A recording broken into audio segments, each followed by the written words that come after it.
All right, conversations with the universe.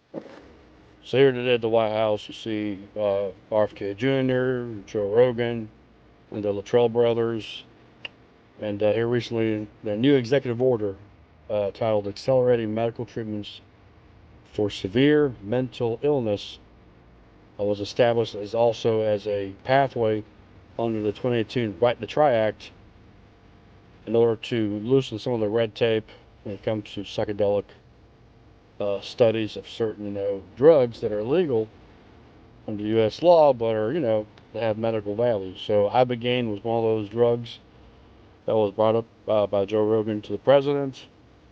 Ibogaine is a psychoactive compound extracted from the root bark of the West African shrub Tabernath iboga.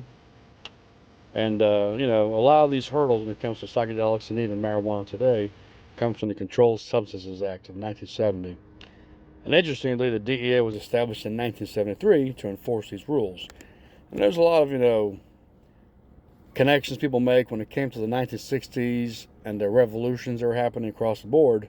A lot of these were tied to marijuana use, LSD use. So, they made it illegal, in one respect to control the masses, and in the other respect to also help control the disaster of addiction. So, they can be both.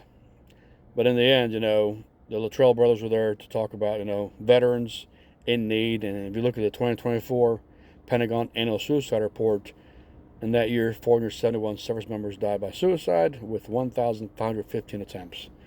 So not only does ibogaine and other psychoactive drugs assist and help with countering and ending drug addiction, also countering the effects of depression and suicidality. So I think this is a win-win across the board. It doesn't matter if you're left, right, up, or down. This is a win for team people. And, with all the political fiascos going on right now, at least we can come together and do some good things, regardless of the other things that are happening in the world. So it's always been said, don't throw the baby out with the bathwater for that reason, because there's always something good you can extract from it.